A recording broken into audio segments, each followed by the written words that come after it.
늙은이가 설쳐? 꺼져! 조폭이 할아버지를 발로 차버리자 손자가 피를 흘리며 쓰러졌습니다. 그 순간 할아버지의 눈빛이 완전히 달라졌습니다. 마치 잠자던 맹수가 깨어나는 것처럼 한 통의 전화 후 믿을 수 없는 일이 벌어졌습니다. 리무진과 밴들이 구름처럼 몰려들고 조폭들이 무릎을 꿇고 사죄했습니다. 하지만 이것은 시작에 불과했습니다. 진짜 시련은 따로 있었거든요. 오늘의 사연 시작합니다. 챕터 1 잠자는 사자의 코털을 건드리다. 붉은 깃발이 꽂힌 재개발 예정지, 덕배는 땀에 절어 누렇게 변색된 러닝셔츠 차림으로 폐지가 산더미처럼 쌓인 녹슨 리어카를 힘겹게 끌고 있었습니다. 가파른 언덕을 오르며 거친 숨을 몰아쉬는 그의 등은 70년의 세월만큼이나 굽어 있었습니다. 새까맣게 그을린 얼굴에는 주름이 깊게 패여 있었고 손등에는 검은 핏줄이 도드라져 있었습니다. 허름한 동네 사람들에게 덕배는 그저 평범한 폐지 줍는 노인일 뿐이었습니다. 덕배 할아버지, 오늘도 고생하시네요. 지나가는 아주머니가 인사를 건네자 덕배가 허리를 굽혀 정중하게 인사를 되돌려 주었습니다. 아이고, 별 말씀으려 나야 뭐 할 일이 있어서 다행이죠.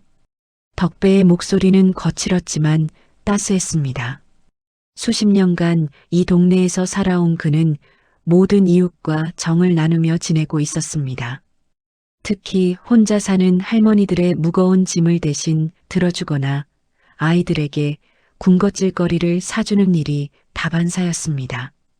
덕배가 리어카를 끌고 가던 중 골목 모퉁이에서 들려오는 아이의 울음소리에 발걸음이 갑자기 멈춰 섰습니다. 심장이 쿵쾅거리기 시작했습니다. 그 울음소리의 주인이 누구인지 본능적으로 알 수 있었기 때문입니다. 야, 임마, 주머니에 뭐가 들었나 보자.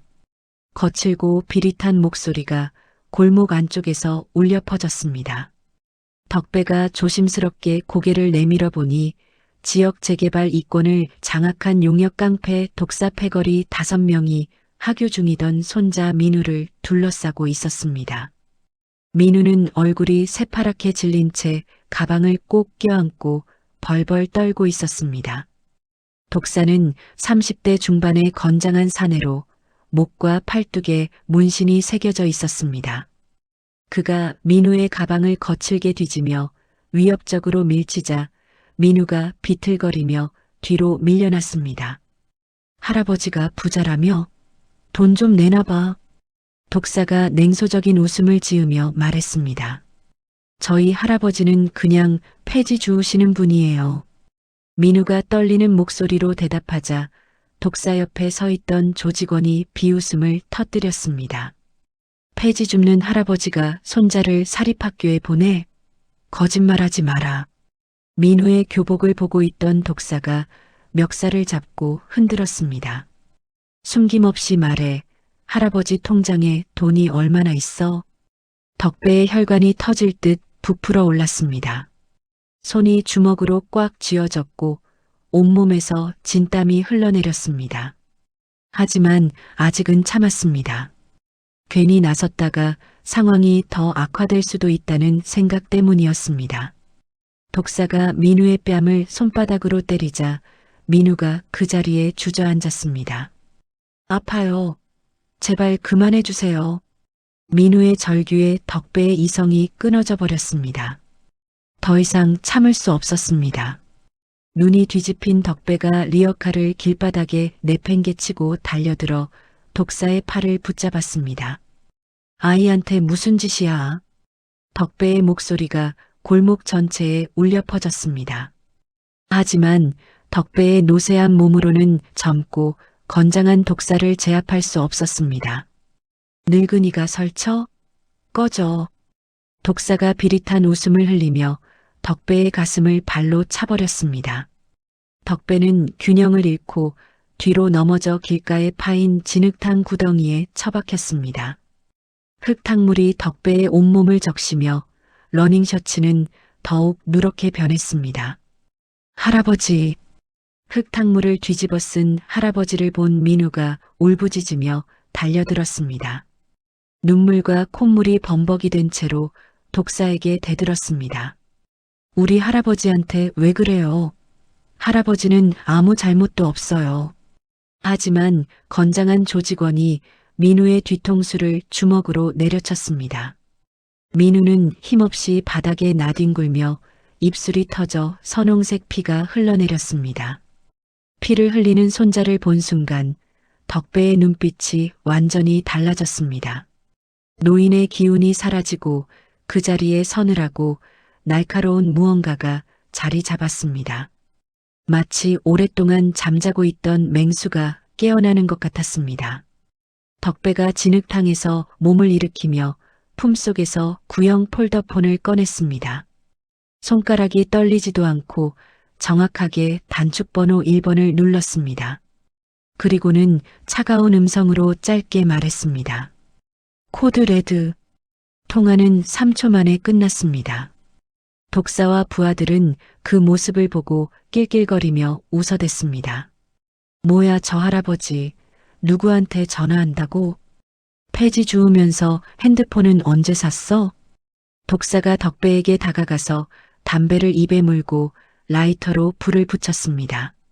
그리고는 덕배의 얼굴 바로 앞에서 연기를 후욱 내뿜으며 조롱했습니다. 늙어서 정신이 나갔구만. 경찰이라도 부른 거야? 경찰 와봐야 소용없어. 이 동네는 우리가 다 접수했거든. 조직원들이 히히덕거리며 웃어댔습니다. 하지만 덕배는 말이 없었습니다. 다만 찬물처럼 차가운 눈빛으로 그들을 바라볼 뿐이었습니다. 5분이 흘렀을까요? 갑자기 지면이 미세하게 진동하기 시작했습니다. 멀리서부터 대기를 찢는 듯한 육중한 엔진 배기음이 들려왔습니다. 처음에는 한 대, 그 다음에는 2대, 그리고 점점 더 많아졌습니다. 독사가 고개를 들어 골목 입구를 바라보는 순간 얼굴이 사색으로 변했습니다. 최고급 블랙 세단과 검은 밴 수십 대가 일렬로 늘어서며 골목 입구를 완전히 막아버렸습니다. 흙먼지가 뿌옇게 일어나면서 마치 영화의 한 장면 같은 광경이 펼쳐졌습니다. 차량에서 내린 사람들은 모두 똑같은 검은 양복을 입고 있었습니다. 그들이 일사불란하게 도열하는 모습은 마치 군대의 의장대 같았습니다. 수백 명은 좋게 되어 보였습니다. 그중 맨 앞에 서 있던 중년 남성이 덕배를 향해 달려왔습니다. 그는 덕배 앞에서 깍듯하게 무릎을 꿇고 고개를 숙였습니다. 회장님, 늦었습니다. 용서하십시오. 진성그룹 비서실장의 다급한 목소리였습니다. 독사는 그 말을 듣는 순간 다리에 힘이 완전히 풀려 바닥에 주저앉았습니다. 입술이 바들바들 떨리기 시작했습니다. 덕배가 비서실장이 건넨 하얀 수건으로 얼굴에 흙을 닦아내며 천천히 일어났습니다. 그리고는 독사를 향해 차가운 눈빛을 보내며 낮고 무거운 목소리로 말했습니다. 내 손자 털끝 하나 건드린 대가를 치르게 해주마. 덕배가 손짓하자 검은 양복의 수행원들이 독사 패거리를 순식간에 둘러쌌습니다. 독사는 이미 정신이 나간 상태였습니다. 자신이 건드린 것이 단순한 폐지 줍는 노인이 아니라는 것을 깨달았기 때문입니다. 상황이 정리되는 과정에서 덕배는 구석진 곳에서 다리를 절며 벌벌 떨고 있는 말단 조직원 한 명을 발견했습니다. 날치라고 불리는 그 청년은 다른 조직원들과 달리 겁에 질린 얼굴로 벽에 바짝 붙어 있었습니다. 덕배가 그에게 천천히 다가가자 날치는 더욱 움츠러들었습니다. 하지만 덕배는 혀를 차며 주머니에서 수표 한 장을 꺼내 바닥에 던져주었습니다. 너는 아직 어려 보이니 밥은 먹고 살아라. 그리고는 민우의 손을 잡고 리무진을 향해 걸어갔습니다. 골목에는 오직 날치만이 남겨졌고 그는 떨리는 손으로 바닥에 수표를 주워들었습니다. 챕터 2 드러난 정체와 혼란. 상황이 정리된 직후 덕배는 리무진 뒷좌석에서 비서실장에게 조용하지만 단호한 목소리로 지시를 내렸습니다. 즉시 민우가 다니는 학교 재단을 인수해라. 비서실장이 고개를 끄덕이며 대답했습니다. 알겠습니다, 회장님. 그런데 어느 정도 선에서 진행할까요? 덕배의 눈빛이 차갑게 식었습니다. 내일 아침까지 이사장을 포함한 전 교직원을 소집하라. 내 손자가 학교에서 무시당하는 일은 없어야 한다. 예, 바로 처리하겠습니다. 리무진이 한강이 내려다 보이는 초호화 펜트하우스에 도착했습니다. 민우는 화려한 대리석 로비와 황금색으로 장식된 엘리베이터를 보며 입을 다물지 못했습니다. 지금까지 할아버지와 함께 살던 반지하 새방과는 너무나 다른 세계였습니다. 펜트하우스 현관문이 열리자 드넓은 거실과 통유리창 너머로 펼쳐진 한강의 야경이 민우의 눈에 들어왔습니다. 천장에 매달린 크리스털 샹들리에가 은은한 빛을 발하고 있었습니다. 덕배가 안방으로 들어가더니 잠시 후 완전히 다른 모습으로 나타났습니다. 최고급 수제 양복을 차려입은 그의 모습에서는 더 이상 폐지 줍는 노인의 흔적을 찾을 수 없었습니다. 반질반질한 구두를 신고 머리도 깔끔하게 정돈한 덕배는 진정한 대기업 회장의 위엄을 풍기고 있었습니다. 할아버지, 이게 대체 무슨 일이에요? 어리둥절해하는 민우에게 덕배가 소파에 앉으라는 손짓을 했습니다. 민우야, 할아버지가 너한테 숨긴 게 있다. 덕배가 천천히 입을 열었습니다. 할아버지는 진성그룹의 창업주야. 지금까지 은둔하며 지냈지만 오늘 일로 더 이상 숨어 있을 수는 없겠구나. 민우의 머릿속이 하얗게 변했습니다. 진성그룹이라면 대한민국 10대 재벌 중 하나가 아닌가요? 그런 거대 기업의 창업주가 바로 자신의 할아버지라니요. 그럼 우리가 왜 그 좁은 지하방에서 살았어요? 민우의 목소리가 떨렸습니다. 돈과 권력이 주는 허무함을 너무 잘 알기 때문이다. 진짜 행복은 소박한 곳에 있다고 생각했거든. 덕배가 민우의 손을 잡으며 말했습니다. 하지만 내 손자가 고생하는 걸 더 이상 지켜볼 수는 없어. 다음 날 아침 민우가 평소와 같이 등교하는데 교문 앞 풍경이 완전히 달라져 있었습니다. 재단 이사장과 교장 선생님이 교복 차림의 학생들 앞에서 정장을 빼입고 서 있었습니다. 그들이 민우를 보자마자 일제히 90도로 허리를 굽혀 인사했습니다. 안녕하십니까, 민우 학생. 이사장의 목소리가 교정에 울려 퍼졌습니다. 지나가던 학생들이 모두 발걸음을 멈추고 이상한 시선으로 바라봤습니다. 더욱 기막힌 것은 그동안 민우를 괴롭히던 일진들까지 줄을 서서 인사하고 있다는 점이었습니다. 어제까지만 해도 민우를 보면 주먹질을 하던 아이들이 오늘은 공손하게 고개를 숙이고 있었습니다. 민우야, 그동안 미안했어. 앞으로는 우리가 널 지켜줄게. 일진의 우두머리인 강태성이 떨리는 목소리로 말했습니다. 그의 얼굴에는 어제 누군가에게 얻어맞은 듯한 멍자국이 선명했습니다. 민우는 이런 상황이 어색하고 불편했습니다. 하루아침에 달라진 대우가 진심에서 나온 것이 아니라는 걸 알 수 있었기 때문입니다. 그들은 민우 자체를 존중하는 것이 아니라 단지 그의 뒷배를 두려워할 뿐이었습니다. 민우가 옥상으로 올라가 난간에 기대어 한숨을 쉬었습니다. 아래로 내려다 보이는 교정에서는 여전히 학생들이 자신을 힐끔힐끔 쳐다보고 있었습니다.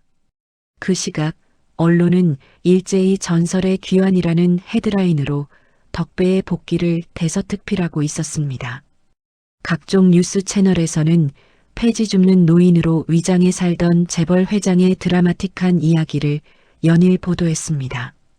한편 진성그룹 본사 최고층 사장실에서는 덕배의 조카이자 바지사장인 최연석이 분노에 차 있었습니다. 그는 덕배의 복귀로 자신이 그동안 저질러온 횡령 비리가 드러날 것을 두려워했습니다. 최연석이 집무실 안의 화병을 벽에 내던지며 고함을 질렀습니다. 이런 젠장, 왜 하필 지금 나타나는 거야? 화병이 산산조각 나면서 바닥에 흩어졌습니다. 최연석은 계속해서 책상 위의 서류들을 바닥에 뿌려대며 난동을 부렸습니다. 그는 지난 몇 년간 덕배가 은둔해 있는 동안 회사 돈을 빼돌려 개인 계좌로 돌린 금액만 수백억 원에 달했습니다. 또한 각종 부정한 거래를 통해 뒷돈을 받아온 것도 수십 건이 넘었습니다. 최연석이 휴대폰을 꺼내 누군가에게 전화를 걸었습니다. 형님, 저 최연석입니다. 급히 만나 뵙고 싶습니다. 전화 너머로 거친 목소리가 들려왔습니다. 무슨 일이야, 갑자기. 덕배 회장이 복귀했습니다. 우리 얘기 좀 해야겠어요. 그날 밤 최연석은 강남의 한 고급 룸살롱에서 전국구 조폭 흑곰파 보스를 은밀히 만났습니다. 흑곰파 보스는 50대 후반의 거구로 얼굴에 깊은 흉터가 있어 더욱 험악해 보였습니다. 최연석이 술잔을 따르며 조심스럽게 입을 열었습니다. 형님, 덕배 회장 때문에 고민이 많습니다.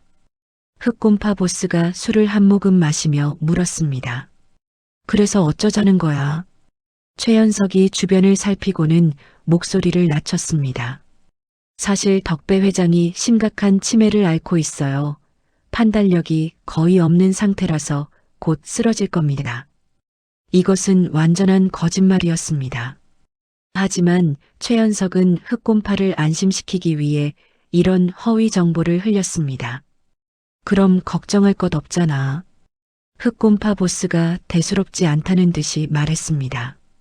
최연석이 더욱 간절한 표정을 지었습니다. 하지만 만약 형님이 덕배를 처리해 주신다면 진성그룹 지분의 50%를 넘기겠습니다. 이는 수조 원에 달하는 파격적인 제안이었습니다. 흑곰파 보스의 눈이 번뜩였습니다. 50%라고 진짜야? 예, 각서도 써드릴 수 있습니다. 흑곰파 보스가 잠시 생각에 잠긴 후 고개를 끄덕였습니다. 좋아, 덕배를 처리해주지. 하지만 흑곰파 보스는 정면 승부보다는 내부 분열을 유도하기로 마음먹었습니다. 그가 부하에게 전화를 걸어 지시했습니다. 미영이 어디 있어? 당장 데려와. 미영은 사기 전과가 여러 차례 있는 40대 여성으로 뛰어난 외모와 연기력을 가진 전문 사기꾼이었습니다. 흑곰파는 그녀를 이용해 덕배 일가에 균열을 내려는 설계를 시작했습니다. 그날 밤 늦게 펜트하우스에서 숙제를 하고 있던 민우의 휴대폰으로 낯선 번호의 문자 메시지가 왔습니다. 안녕, 민우야, 나는 너의 엄마 친구야. 너를 만나고 싶어. 문자와 함께 민우의 어린 시절 사진이 첨부되어 있었습니다. 그 사진은 민우가 5살 때 엄마와 함께 찍은 것으로 지금까지 아무도 가지고 있지 않다고 생각했던 것이었습니다. 민우가 펜트하우스 창밖을 바라보며 혼란스러워하는 동안 건너편 건물 옥상에서는 망원 렌즈를 든 남자가 그를 감시하고 있었습니다. 흑곰파 조직원이 셔터를 누르며 누군가에게 보고했습니다. 목표물 확인했습니다. 내일부터 접촉 시작하겠습니다. 챕터 3 그림자 속의 칼날. 며칠이 지난 후 하교길에 나선 민우의 앞에 우아한 외모의 여성이 나타났습니다.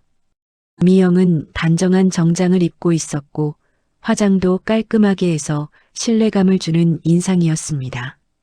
그녀가 민우를 보자마자 눈물을 글썽이며 다가왔습니다. 민우야, 정말 많이 컸구나. 미영이 떨리는 목소리로 말했습니다. 누구세요? 민우가 경계심을 드러내며 한 발 뒤로 물러서자 미영이 슬픈 표정을 지으며 말했습니다. 나는 너의 돌아가신 어머니와 자매처럼 지냈던 사이야. 너의 이모라고 할 수 있지. 미영은 주머니에서 오래된 사진 한 장을 꺼내 보여줬습니다.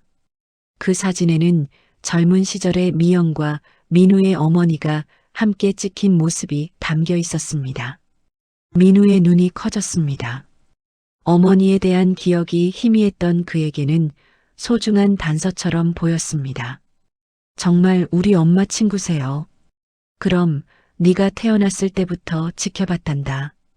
미영이 거짓 눈물을 흘리며 민우의 손을 잡았습니다. 민우는 갑작스럽게 나타난 이모에 대해 반가움과 동시에 의구심을 느꼈습니다.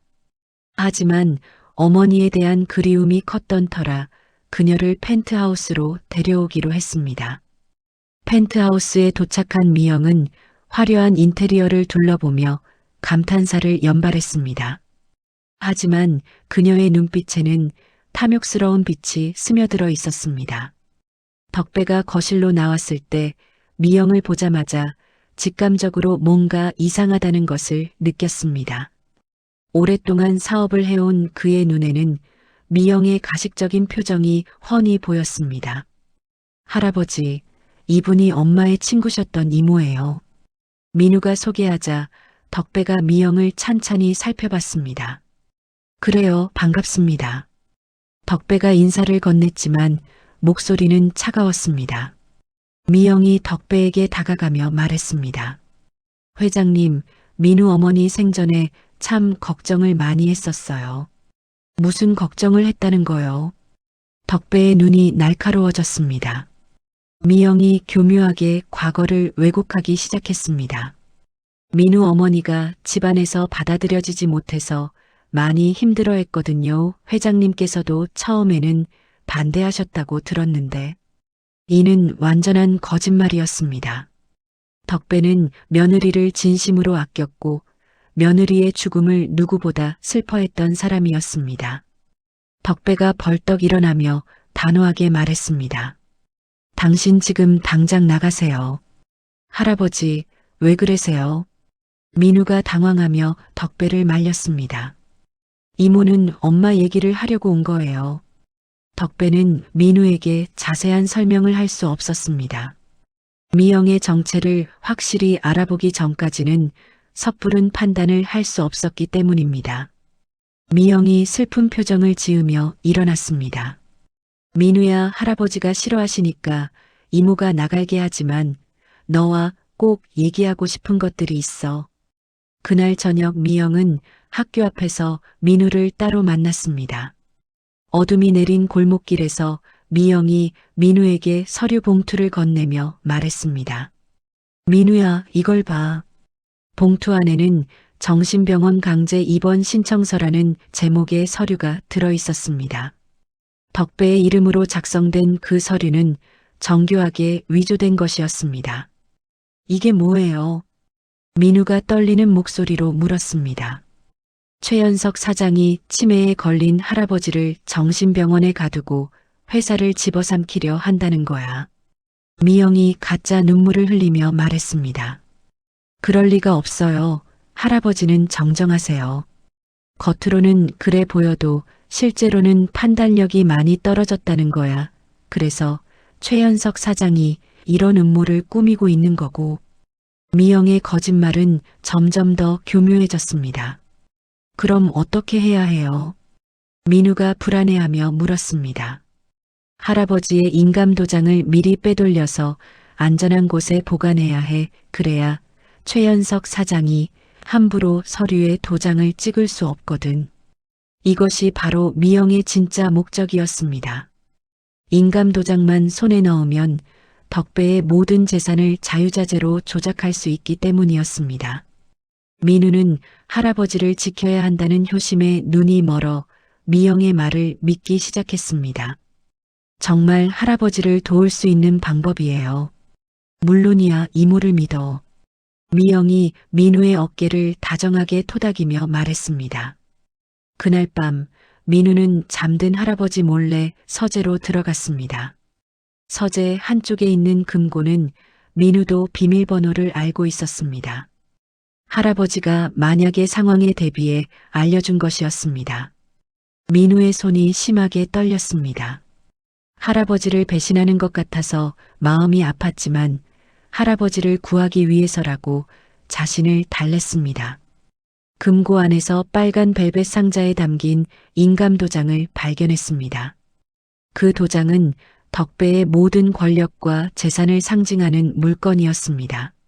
민우가 떨리는 손으로 인감 도장을 품에 넣고 서재를 나왔습니다. 복도를 지나면서 할아버지 방 쪽을 힐끔 쳐다봤지만 다행히 잠든 것 같았습니다. 다음 날 방과 후 민우는 약속 장소에서 미영을 만났습니다. 공원 벤치에 앉은 미영에게 민우가 조심스럽게 인감 도장을 건네줬습니다. 이모, 이걸로 정말 할아버지를 지킬 수 있죠. 인감 도장을 손에 넣은 순간 미영의 얼굴 표정이 완전히 바뀌었습니다. 따뜻했던 미소가 사라지고 비릿한 냉소가 그 자리를 차지했습니다. 고맙다 민우야. 정말 순진해서 이용하기 좋네. 미영이 조롱하듯 말하자 민우의 얼굴이 창백해졌습니다. 이모, 무슨 말이에요? 그 순간 미영이 손짓하자 근처에 대기하고 있던 승합차에서 흑곰파 조직원 3명이 뛰어나왔습니다.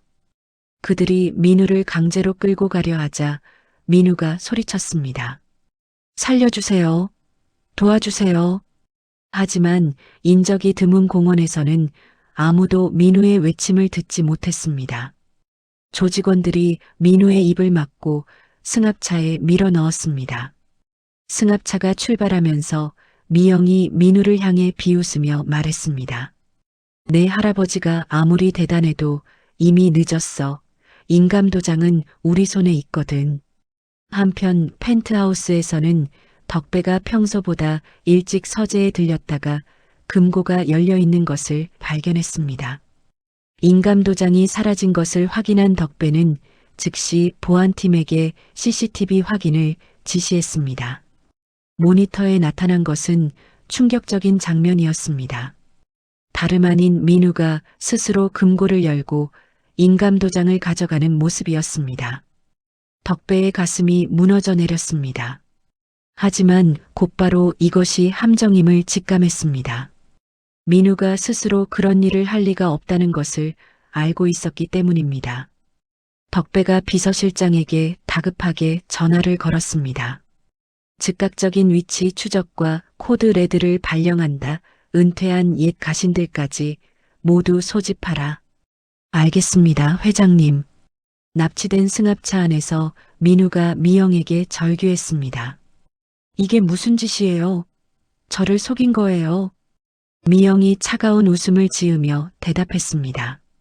어린 게 순진해서 정말 이용해 먹기 좋았어. 내 할아버지도 곧 우리 소나기에 들어올 거야. 승합차는 도시 외곽의 폐공장 지대를 향해 질주하고 있었습니다. 챕터 4 어둠 속의 등불. 폐공장 창고의 차가운 시멘트 바닥에서 정신을 차린 민우는 손목과 발목이 굵은 밧줄로 단단히 묶여 있는 것을 발견했습니다.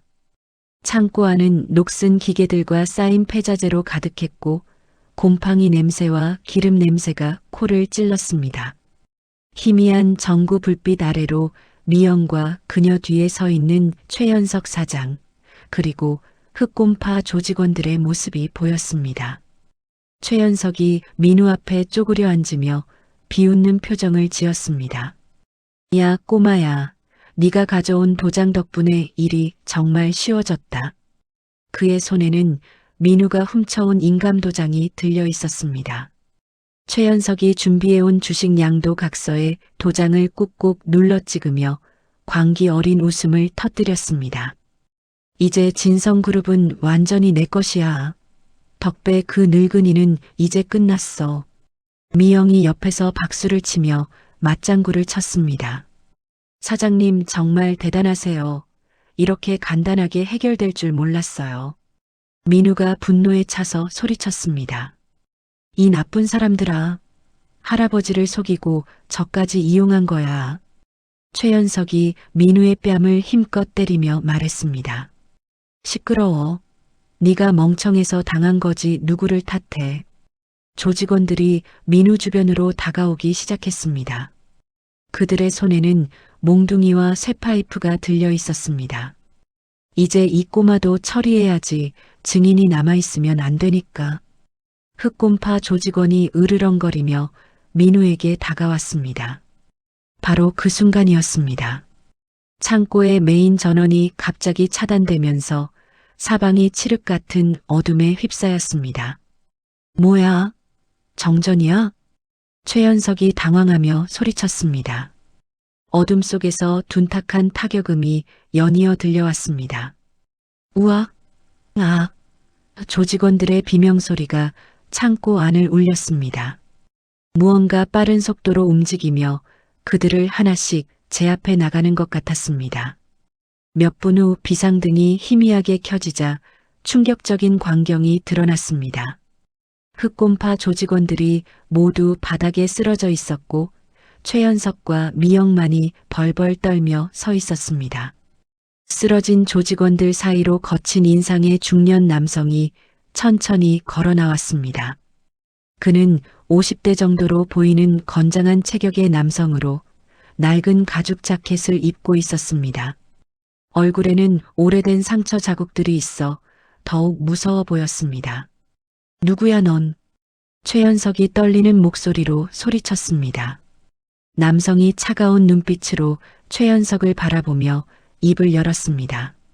나는 강철중이다. 덕배 회장의 그림자이자 민우 아버지의 옛 사부였지. 강철중이라는 이름을 들은 최연석의 얼굴이 새파랗게 변했습니다. 과거 진성그룹에서 덕배의 최측근으로 일했던 전설적인 인물이었기 때문입니다. 강철중이 허리에서 예리한 단도를 꺼내 민우의 결박을 단칼에 끊어냈습니다. 민우야, 괜찮니? 아저씨는 누구세요? 민우가 손목을 비비며 물었습니다. 나는 너 아버지가 살아계실 때 무술을 가르쳤던 사람이다. 내 아버지는 정말 훌륭한 제자였어. 강철중이 민우를 부축하여 일으켰습니다.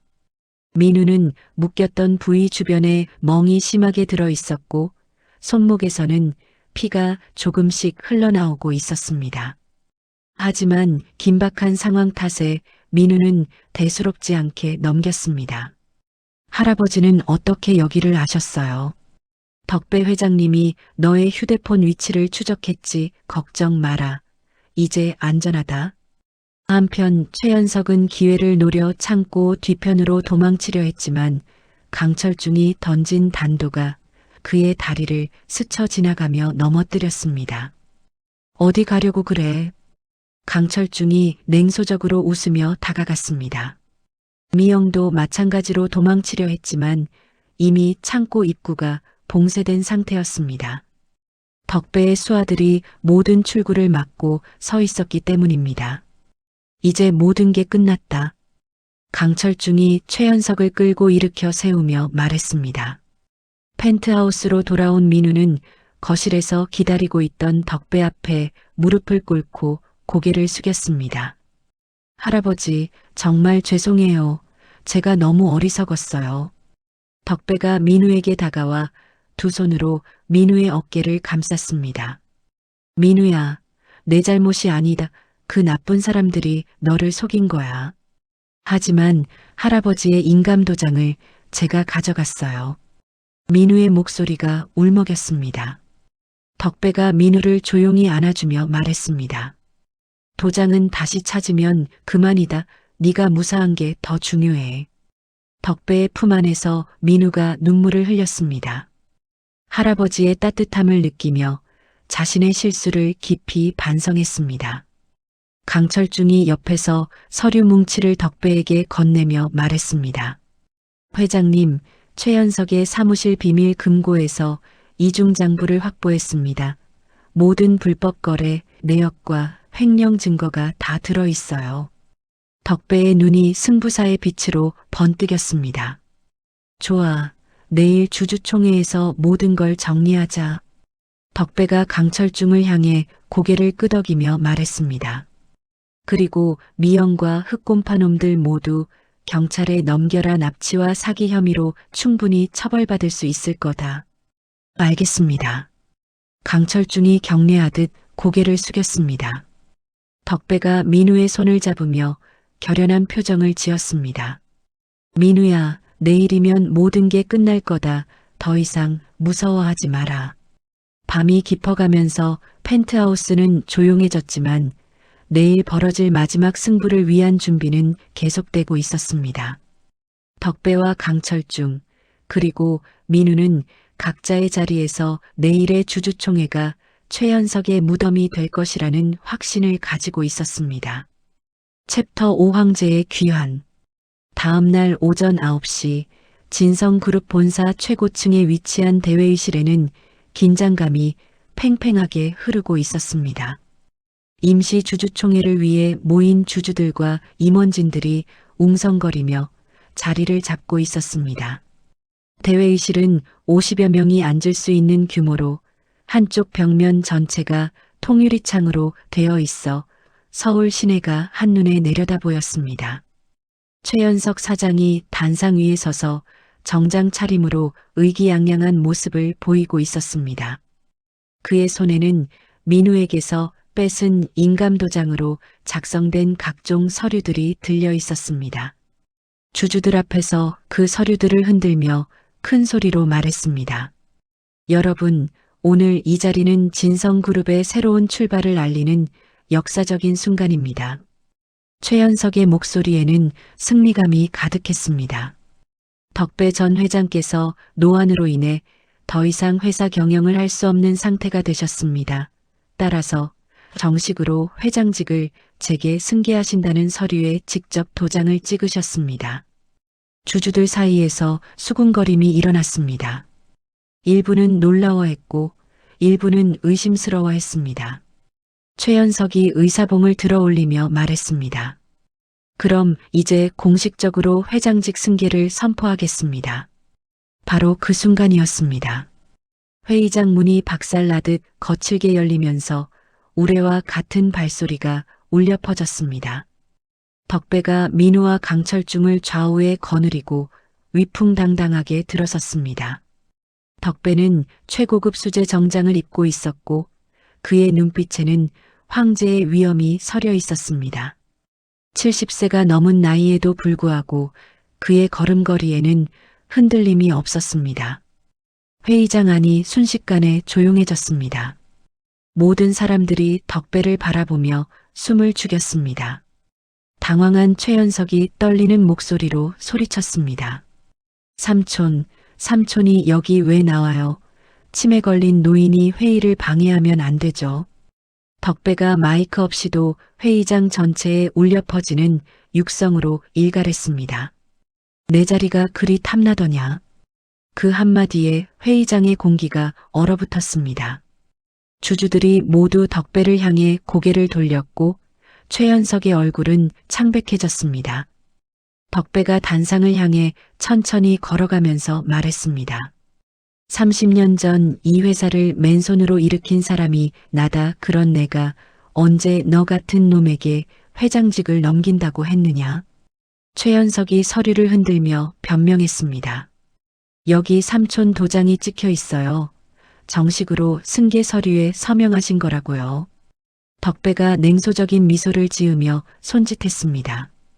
그러자 강철중이 노트북을 꺼내 대형 스크린과 연결했습니다. 스크린에 영상이 재생되기 시작했습니다.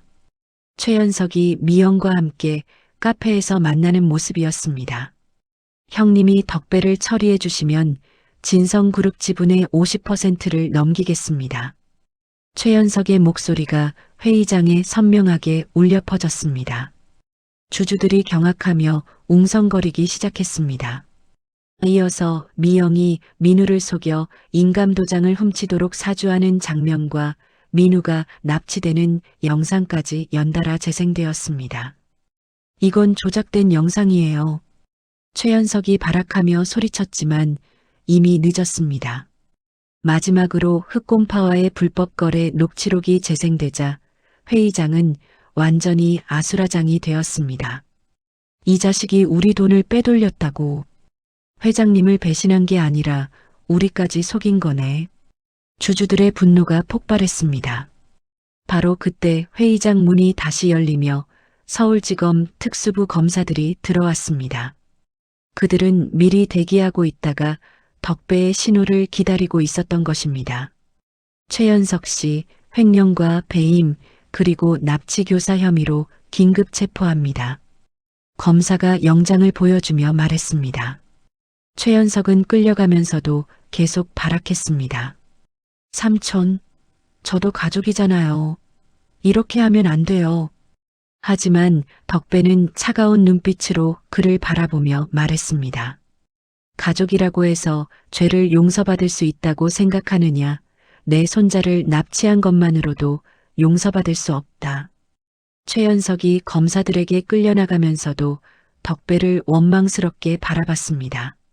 하지만 덕배의 싸늘한 눈빛을 마주하고는 다리에 힘이 풀려 질질 끌려갔습니다. 상황이 완전히 정리된 후 덕배가 단상에 올라 마이크를 잡았습니다. 주주 여러분, 오늘의 불미스러운 일로 인해 회사에 누가 되어 죄송합니다. 덕배의 목소리는 진중했습니다. 앞으로 진성그룹은 전문 경영인 체제를 도입하여 보다 투명하고 효율적으로 운영하겠습니다. 주주들이 주목하며 덕배의 말을 들었습니다. 저는 더 이상 일선 경영에 참여하지 않고 손자 민우의 후견인으로서만 남겠습니다. 민우가 단상 옆에서 고개를 숙여 인사했습니다. 민우는 아직 어리지만 언젠가 이 회사를 이어받을 준비를 차근차근 해나갈 것입니다. 주주들이 일제히 기립박수를 보냈습니다. 진정한 리더십이 무엇인지를 보여준 덕배에 대한 존경의 표시였습니다. 회의가 끝난 후 덕배와 민우는 화려한 호텔 뷔페 대신 예전에 즐겨 찾던 허름한 국밥집을 찾았습니다. 골목 안쪽에 자리 잡은 그 작은 식당은 덕배가 폐지 줍는 노인으로 지낼 때 자주 가던 곳이었습니다. 할아버지, 정말 모든 게 끝났나요? 민우가 국밥을 먹으며 물었습니다. 그래, 이제 우리는 진짜 자유야. 덕배가 환한 미소를 지으며 대답했습니다. 식사 도중 민우가 갑자기 휴지로 코를 막았습니다. 코에서 주르륵 흐르는 피를 황급히 막으려 했지만 휴지는 금세 붉게 젖어들었습니다. 민우야, 괜찮니? 덕배가 걱정스럽게 물었습니다. 네, 그냥 피곤해서 그런가 봐요. 민우가 웃어넘기려 했지만 코피가 쉽게 멈추지 않았습니다. 덕배는 뭔가 이상하다고 느꼈지만 민우가 괜찮다고 하니 더 이상 추궁하지 않았습니다.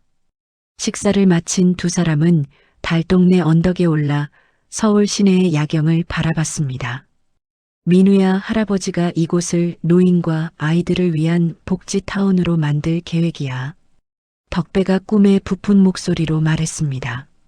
정말요? 그럼 이 동네 할머니들이 좋아하시겠어요? 민우도 환하게 웃으며 대답했습니다. 두 사람이 나란히 서서 야경을 바라보는 모습은 평화롭고 행복해 보였습니다.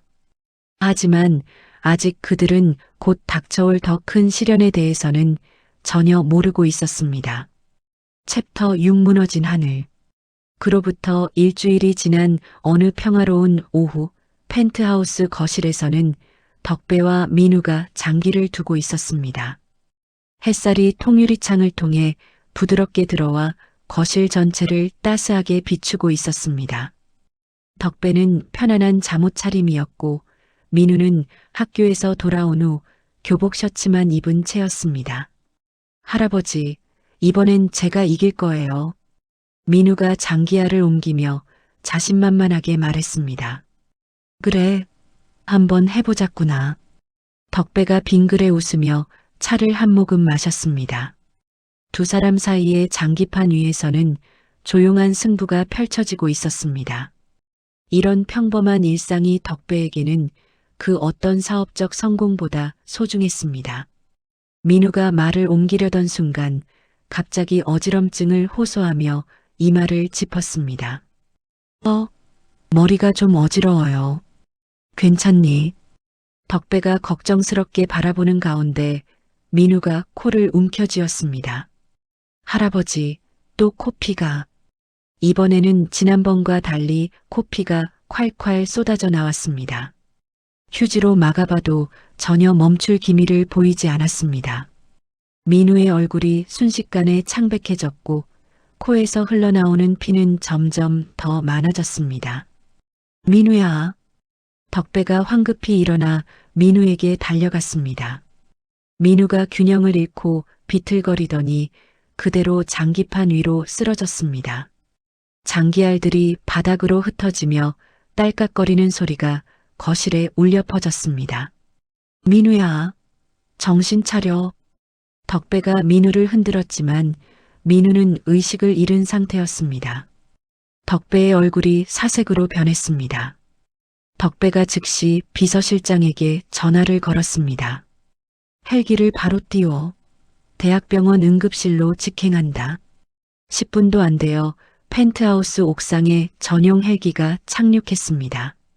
덕배가 의식 잃은 민우를 업고 헬기에 올라탔습니다. 빨리, 최대한 빨리 가. 덕배의 목소리가 떨렸습니다. 진성그룹 소유의 대학병원에 도착하자마자 의료진이 대기하고 있었습니다. 민우는 즉시 응급실로 옮겨졌고 각종 검사가 시작되었습니다. 덕배는 응급실 밖 복도에서 초조하게 왔다 갔다 하며 기다렸습니다. 평생 무엇이든 해결할 수 있다고 자신했던 그였지만 지금은 완전히 무력했습니다. 3시간 후 내과 과장인 김 교수가 검사 결과를 들고 나왔습니다. 그의 표정은 매우 심각했습니다. 회장님, 죄송하지만 좋지 않은 소식을 전해드려야겠습니다. 김 교수가 조심스럽게 입을 열었습니다. 민우 학생이 급성 백혈병을 앓고 계십니다. 덕배의 다리에 힘이 빠졌습니다. 백혈병이라고요? 예, 혈액 검사와 골수 검사 결과 급성 림프성 백혈병으로 진단됩니다. 김 교수가 검사 결과지를 보여주며 설명했습니다. 지난번에 나타났던 코피와 멍 그리고 지혈이 잘 안 되던 증상들이 모두 전조 증상이었습니다. 덕배가 벽에 기대며 한숨을 크게 쉬었습니다. 치료 가능성은 어떻습니까? 항암 치료를 즉시 시작해야 합니다. 하지만 가장 확실한 치료는 골수 이식입니다. 김 교수의 말에 덕배의 눈에 희망의 빛이 떠올랐습니다. 그럼 제가 골수를 기증하면 되는 건가요? 일단 가족들을 대상으로 조직 적합성 검사부터 해봐야겠습니다. 항암 치료가 시작되자 민우의 상태는 급격히 나빠졌습니다. 처음에는 가벼운 구토와 식욕 부진 정도였지만 점점 심해졌습니다. 2주 후 민우의 머리카락이 빠지기 시작했습니다. 아침마다 베개에 남은 머리카락을 보며 민우는 말없이 눈물을 흘렸습니다. 할아버지, 저 많이 이상해 보이죠? 민우가 거울을 보며 쓸쓸하게 웃었습니다. 아니야, 민우는 언제나 할아버지에게 가장 소중한 손자다. 덕배가 민우의 손을 잡으며 말했습니다. 하지만 민우의 18세 소년다운 생기는 빠르게 시들어갔습니다. 얼굴은 창백해지고 체중도 급격히 줄어들었습니다.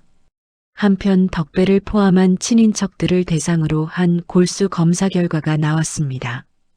김 교수가 고개를 가로저으며 말했습니다. 죄송합니다. 조직 적합성 항원이 일치하는 분이 한 분도 계시지 않습니다. 덕배의 세상이 무너져 내렸습니다. 그럼 다른 방법은 없나요? 전 세계 골수 은행 데이터베이스를 검색해 볼 수는 있습니다. 하지만 확률이 매우 낮습니다. 덕배가 즉시 지시를 내렸습니다. 전 세계 골수 은행을 다 뒤져보세요. 돈은 얼마든지 쓸 테니까. 며칠 후 덕배는 기자회견을 열었습니다. 전국의 방송사와 신문사 기자들이 몰려들었습니다. 저의 손자 민우가 급성 백혈병으로 골수 이식이 절실한 상황입니다. 덕배의 목소리가 떨렸습니다.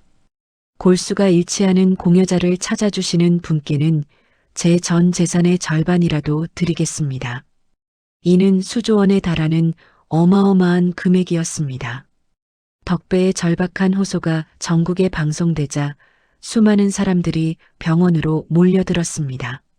하루에 수백 명씩 검사를 받았지만 계속해서 부적합 판정만 나왔습니다.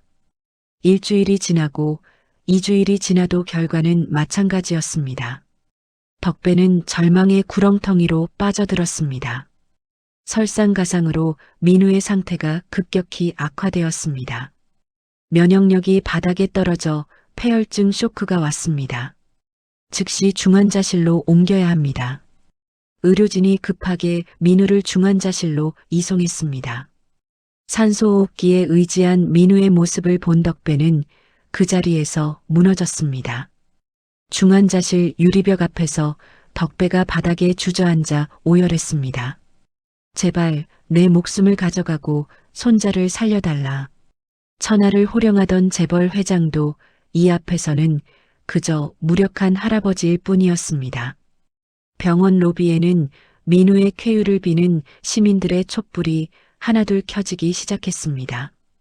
사람들이 모금함에 성의를 넣고 아이들이 그린 그림 편지를 가져왔습니다. 언론은 연일 비운의 재벌 회장과 손자의 사연을 보도했습니다. 전 국민이 민우의 회복을 위해 기도하고 있었습니다. 하지만 의학적으로는 여전히 희망이 보이지 않았습니다. 적합한 공여자를 찾지 못하는 이상 민우의 생명은 시간 문제였습니다. 덕배는 중환자실 앞에서 밤새도록 지키며 기적이 일어나기를 간절히 바랐습니다. 챕터 7 기적을 만드는 힘. 다음 날 아침부터 병원 앞에는 전날보다 훨씬 많은 사람들이 몰려들기 시작했습니다. 덕배의 절박한 호소에 감동받은 시민들이 하나둘씩 모여든 것이었습니다. 검사 대기줄이 병원 정문에서부터 길 건너편까지 이어졌습니다. 줄을 서 있는 사람들 중에는 덕배가 과거 남몰래 후원했던 장학생들도 있었습니다. 가난한 집안의 아이들에게 몰래 학비를 지원해줬던 그 학생들이 이제 어른이 되어 은혜를 갚으러 온 것이었습니다. 회장님이 저희한테 해주신 걸 이제라도 갚고 싶어서 왔어요. 한 청년이 눈물을 글썽이며 말했습니다. 대기줄 맨 끝자락에는 낡은 작업복을 입고 다리를 조금 저는 남자가 서 있었습니다. 그는 바로 1챕터에서 덕배에게 수표를 받고 풀려났던 날치였습니다. 날치는 당시 덕배가 건네준 수표 덕분에 조직에서 나와 새로운 삶을 시작할 수 있었습니다. 빚을 모두 갚고 작은 노점상을 차려 성실하게 살아가고 있었습니다. 뉴스를 통해 민우의 사연을 알게 된 날치는 밤새 고민했습니다. 자신 같은 전과자가 나서도 되는 건지, 과연 도움이 될 수 있을지 확신이 서지 않았습니다. 하지만 결국 새벽에 일어나 병원으로 향했습니다. 덕배에게 받은 은혜를 잊을 수 없었기 때문이었습니다. 아저씨, 검사 받으러 오신 거예요. 앞에 서 있던 아주머니가 날치에게 말을 걸었습니다. 네, 그런데 저 같은 사람이 와도 될까요? 날치가 주저하며 대답했습니다. 무슨 말씀이에요? 생명을 구하는 일에 귀천이 어디 있어요? 아주머니의 따뜻한 말에 날치가 용기를 냈습니다. 오후가 되어서야 날치의 차례가 되었습니다. 간호사가 혈액을 채취하며 친절하게 설명했습니다. 결과는 내일 오후에 나올 예정입니다. 연락처 남겨주시면 통보해 드릴게요. 날치가 시간표를 적어주며 말했습니다. 전 노점상을 해서 오후 2시부터 7시까지는 장사하거든요. 그 시간 말고 연락해 주세요. 그날 밤 늦게 김 교수가 급하게 덕배를 찾았습니다. 검사 결과를 들고 온 그의 얼굴에는 믿을 수 없다는 표정이 가득했습니다. 회장님, 기적이 일어났습니다. 김 교수가 떨리는 목소리로 말했습니다. 정말입니까? 덕배가 벌떡 일어나며 물었습니다. 수만 분의 1 확률을 뚫고 유전자가 완벽하게 일치하는 공여자가 나타났습니다. 김 교수가 검사 결과지를 보여주며 설명했습니다. HLA 항원이 완전히 일치합니다. 이런 경우는 정말 드물어요. 덕배의 눈에 눈물이 고였습니다. 그분이 누구인가요? 날치라는 분입니다. 20대 후반 남성으로 보이는데 김 교수의 말을 듣는 순간 덕배의 온몸에 전율이 흘렀습니다. 바로 자신이 1챕터에서 자비를 베풀었던 그 청년이었습니다. 어디 계시는지 아세요? 지금 연락해 보겠습니다.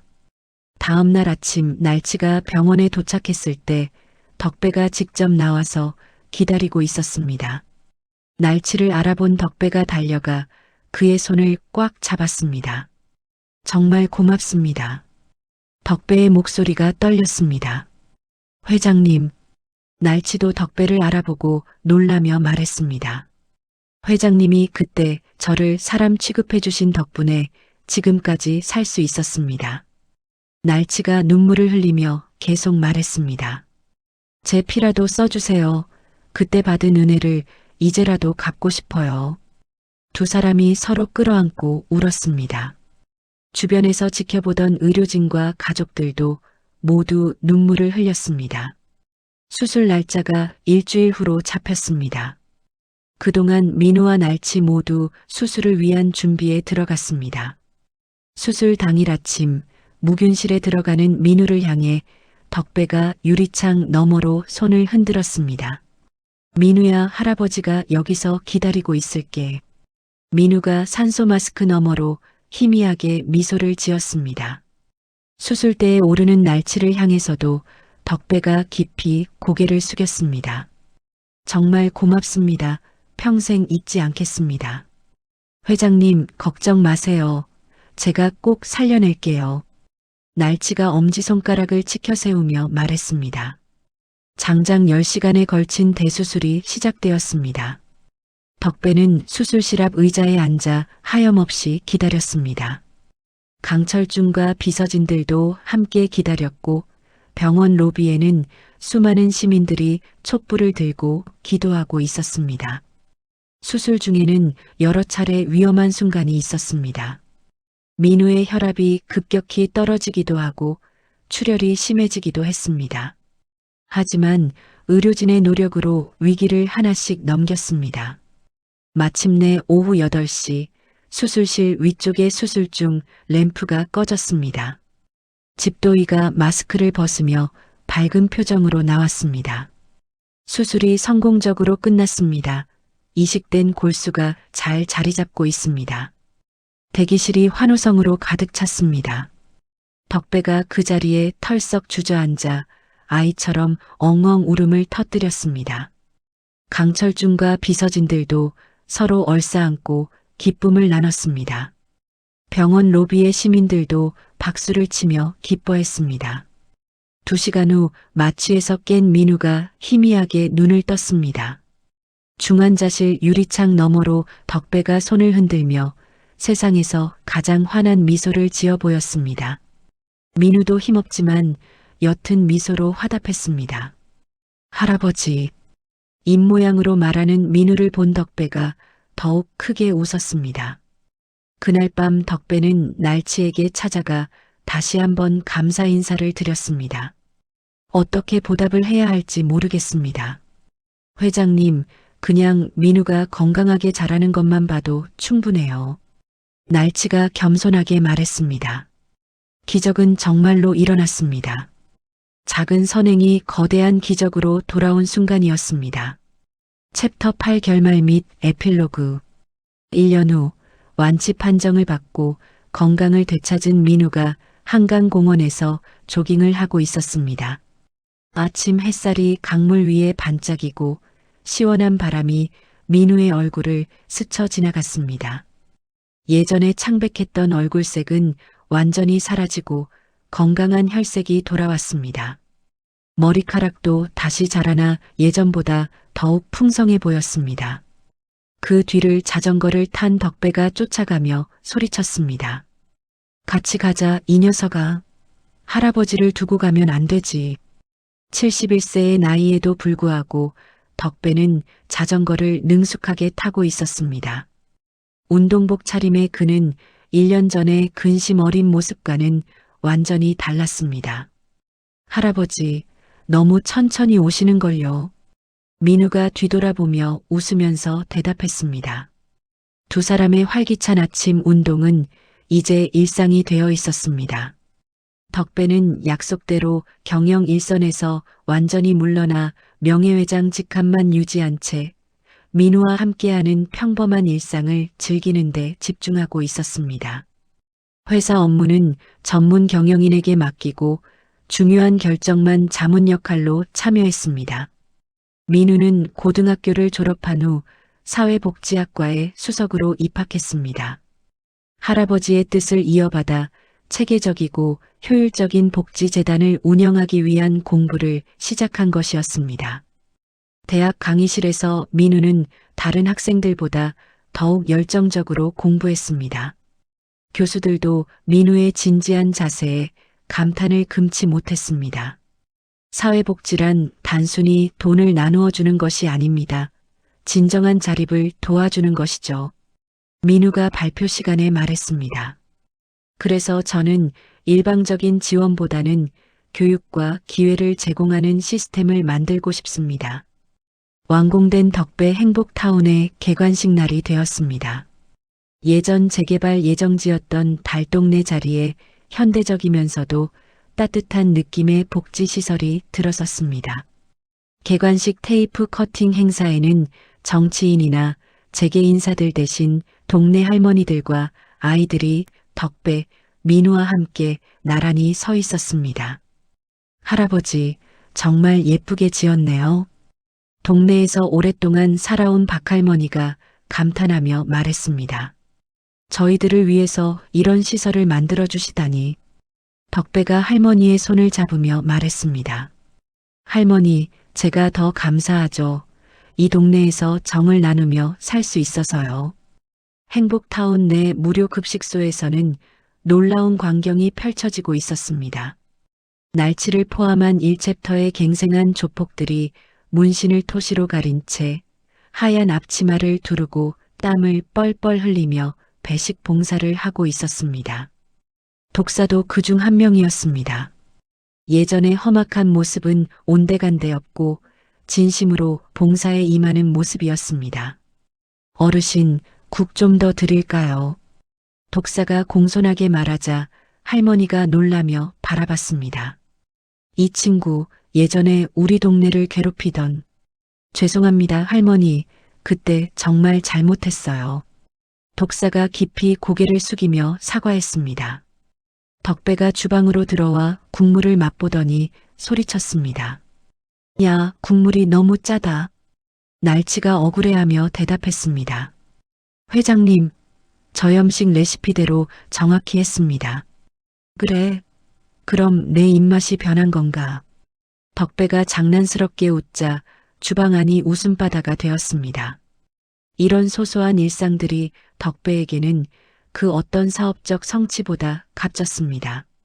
주말 오후 덕배와 민우는 한적한 낚시터에 나란히 앉아 있었습니다. 강물이 잔잔하게 흐르고 찌가 물 위에 떠 있었습니다. 할아버지, 1년 전을 생각하면 꿈만 같아요. 민우가 낚싯대를 들고 있으면서 말했습니다. 그래, 정말 폭풍 같은 시간이었지. 덕배가 지난 1년간 겪었던 일들을 차근차근 되돌아보며 말했습니다. 그런데 할아버지, 저는 그때 일들을 통해 정말 많은 걸 배웠어요. 무엇을 배웠는데? 덕배가 관심 있게 물었습니다. 사람은 돈이나 권력으로만 움직이는 게 아니라는 거요. 진짜 마음을 얻으려면 진심이어야 한다는 것도 배웠고요. 민우의 말에 덕배가 흐뭇하게 웃었습니다. 그래, 바로 그거야. 돈으로 사람을 부릴 순 있어도 마음을 얻는 건 진심뿐이다. 덕배가 민우의 어깨를 가볍게 두드리며 말했습니다. 날치 형이 저희를 구해준 것도 결국 할아버지가 그때 베푼 작은 자비 때문이었잖아요. 맞아. 선한 일은 언젠가 반드시 돌아온다는 걸 새삼 깨달았어. 두 사람이 조용히 낚시를 하면서 깊은 대화를 나누었습니다. 할아버지가 저에게 남겨주신 진짜 유산은 돈이나 회사가 아니라 바로 그런 마음인 것 같아요. 민우의 진지한 말에 덕배의 눈가가 촉촉해졌습니다. 해가 뉘엿뉘엿 지기 시작했습니다.